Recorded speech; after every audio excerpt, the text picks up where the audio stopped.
Oi, gente! Eu sou Daniel Valentim e hoje vamos falar sobre a IA nas escolas, o desafio que ninguém te contou. Imagina só, uma sala de aula onde cada aluno aprende no seu ritmo, com um tutor de IA particular que ajusta cada lição e cada exercício exatamente para ele. Uma educação sem furos, onde a dificuldade é sempre na medida certa para desafiar, mas nunca para frustrar. Uma escola onde os professores, livres das tarefas chatas e repetitivas, podem focar no que realmente importa: inspirar, aconselhar e criar conexões humanas. Essa é a promessa, não é? E que promessa! Brilhante, vendida como a solução para todos os problemas da educação. Só que a realidade que as escolas estão encontrando ao tentar colocar isso em prática é bem diferente. Por trás dessa promessa, existe uma verdade inconveniente que pouca gente está contando. Uma verdade que envolve custos absurdos, professores sobrecarregados à beira de um ataque de nervos e uma rotina escolar virada de cabeça para baixo que ameaça criar mais problemas do que soluções. Hoje, a gente vai puxar a cortina e mostrar os desafios que ninguém te contou sobre a inteligência artificial nas escolas. A promessa versus a realidade. Precisamos falar do custo oculto da inovação. A história que nos contam é linda. Plataformas de IA que vão revolucionar a educação com aprendizado personalizado. E, no papel, os benefícios parecem incríveis. É verdade, a IA pode ajudar a incluir alunos com deficiência com ferramentas que transformam texto em áudio. Pode dar autonomia para os estudantes aprenderem quando e como quiserem. E pode até melhorar as notas com feedbacks instantâneos. O que essa história não conta é o preço real para implementar tudo isso. E eu não falo só de dinheiro, falo do custo humano, estrutural e ético. O primeiro custo oculto e o mais óbvio é o financeiro. Colocar IA em toda uma escola não é só instalar um programa novo, exige um ecossistema inteiro. Pensa só, licenças de software caríssimas que vencem todo ano, a necessidade de computadores e tablets potentes para cada aluno e uma rede de internet que aguente o tranco de centenas de aparelhos conectados ao mesmo tempo. Para a maioria das escolas, principalmente as públicas, isso já é uma barreira impossível de pular. O resultado? Um novo e perigoso abismo digital. Não mais entre quem tem ou não internet, mas entre as escolas de elite que podem pagar por tutores de IA e o resto que fica para trás. A promessa de igualdade pela tecnologia pode, ironicamente, acabar virando um motor de desigualdade. O segundo custo oculto é o fator humano, a adaptação dos professores. Muitas vezes, o discurso da tecnologia parece tratar o professor como uma peça antiga que precisa ser substituída. Mas a resistência não é teimosia, é desamparo. Pensa no professor que já lida com salas cheias, um monte de burocracia e pressão constante. De repente, ele tem que virar um especialista em dados, um curador de algoritmos e um técnico de informática. A IA exige que o papel do professor mude, de alguém que transmite conteúdo para alguém que facilita e orienta. Essa é uma mudança e tanto, e não acontece com um workshop de fim de semana. Exige formação contínua e, acima de tudo, tempo. Tempo que, vamos ser sinceros, eles não têm. Ignorar isso é o caminho certo para o fracasso do projeto e para a frustração dos professores. E isso nos leva ao terceiro custo oculto, a dinâmica da própria escola. Quando cada aluno está focado na sua bolha de aprendizado personalizado, o que acontece com o trabalho em grupo? E os debates, a troca de ideias, a construção de conhecimento em conjunto, que são o coração da vida escolar. Embora algumas plataformas já comecem a incluir ferramentas de colaboração, o foco da maioria ainda é muito no caminho individual. Além disso, tem a questão da privacidade. Esses sistemas coletam uma quantidade absurda de dados sobre cada aluno. O que ele responde, quanto tempo leva, onde tem dificuldade. Lidar com essa montana de dados de forma segura e ética é um desafio gigante para o qual a maioria das escolas não está preparada. E talvez o mais assustador, o risco do preconceito do algoritmo. Se os dados usados para treinar a IA refletem os preconceitos da nossa sociedade, a IA vai aprender e repetir esses preconceitos, podendo prejudicar alunos por causa da sua origem, gênero ou etnia, de formas que a gente nem consegue ver. O assustador é o risco do preconceito do algoritmo. Se os dados usados para treinar a IA refletem os preconceitos da nossa sociedade, a IA vai aprender e repetir esses preconceitos, podendo prejudicar alunos por causa da sua origem, gênero ou etnia, de formas que a gente nem consegue ver. A promessa era uma educação mais justa. A realidade, se não tomarmos cuidado, pode ser um sistema que aprofunde as desigualdades e sobrecarrega seus profissionais mais importantes. Vamos observar na prática o estudo de caso da Escola Futuro, para termos uma lição de realidade. Para não ficar só na teoria, vamos ver um caso prático. Vamos chamar de Escola Futuro, um colégio que, cheio de boas intenções, mergulhou de cabeça na revolução da IA. A direção, inspirada em palestras e artigos, investiu uma grana preta numa plataforma de aprendizado adaptativo de última geração. A promessa era clara: cada um dos 800 alunos teria um caminho de aprendizado só seu. No começo foi só festa, a novidade animou alunos e pais. Mas, rapidinho, os problemas começaram a aparecer.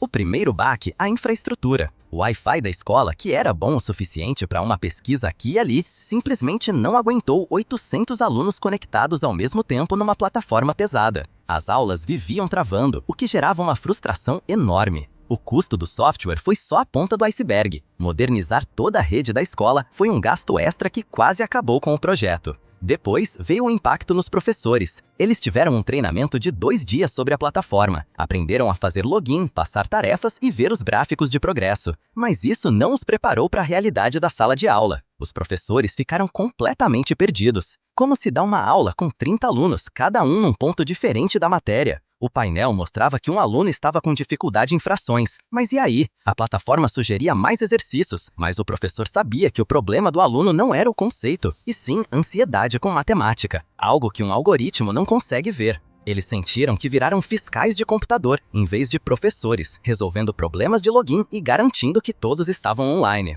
A tal liberdade das tarefas chatas virou uma nova sobrecarga de tecnologia. E, por fim, o impacto nos alunos. Até a personalização, que parecia a grande vantagem, mostrou um lado B.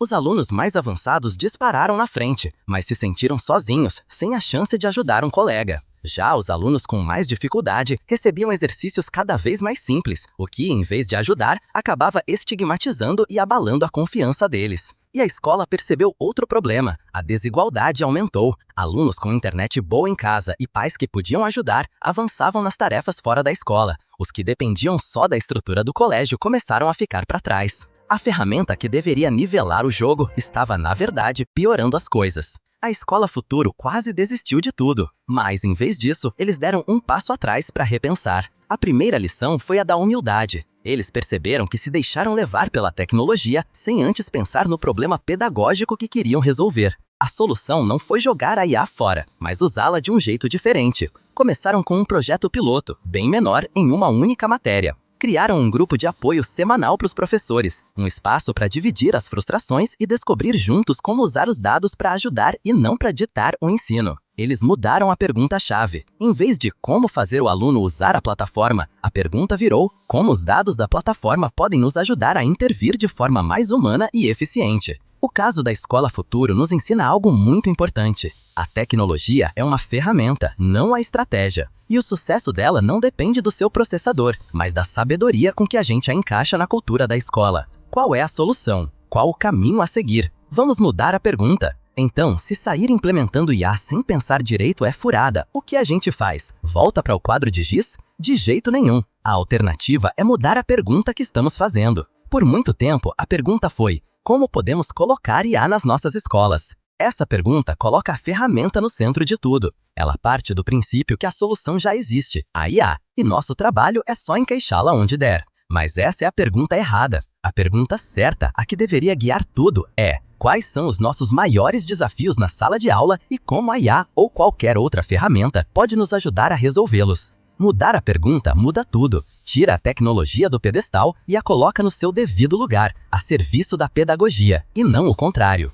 Se o problema é o desinteresse pela leitura, talvez a solução não seja uma plataforma, mas um projeto que use IA para ajudar os alunos a criar suas próprias histórias interativas. Se a dificuldade é entender conceitos abstratos de ciências, talvez a IA possa criar simulações que tornem o invisível visível. E talvez, em muitos casos, a solução nem seja tecnológica. Talvez seja mais tempo para trabalhos em grupo ou uma mudança no currículo. A estratégia nunca pode ser a tecnologia. A estratégia tem de ser pedagógica. Isso nos leva a outro ponto: desenvolver o pensamento crítico nos alunos e nos professores. Precisamos ensinar nossos alunos a não serem só consumidores passivos de tecnologia, mas a questioná-la. Do mesmo jeito que a gente ensina a desconfiar de uma fonte estranha na internet, temos que ensiná-los a perguntar: de onde essa IA tirou essa resposta? Que pontos de vista podem estar faltando? Isso é justo? Essa alfabetização em IA é talvez a habilidade mais importante para o século XXI. E essa necessidade de ser crítica vale e muito para os professores.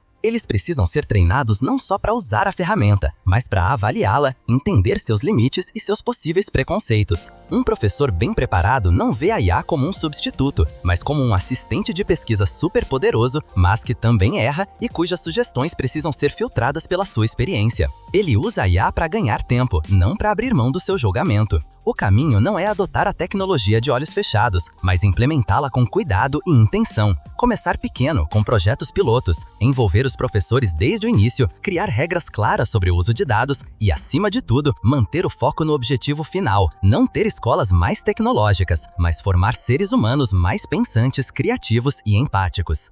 A IA pode ser uma grande aliada nisso, mas só se nós, os humanos, continuarmos no comando. A IA não é a vilã da história, mas também não é a heroína que vai salvar todo mundo. É mais como um espelho, que reflete de volta para nós as nossas próprias prioridades e desafios. Ignorar o seu custo humano e financeiro é receita para o desastre. É correr atrás de uma miragem de modernidade enquanto deixamos nossos professores para trás e aumentamos a distância entre nossos alunos. A verdadeira inovação não é comprar o programa mais caro.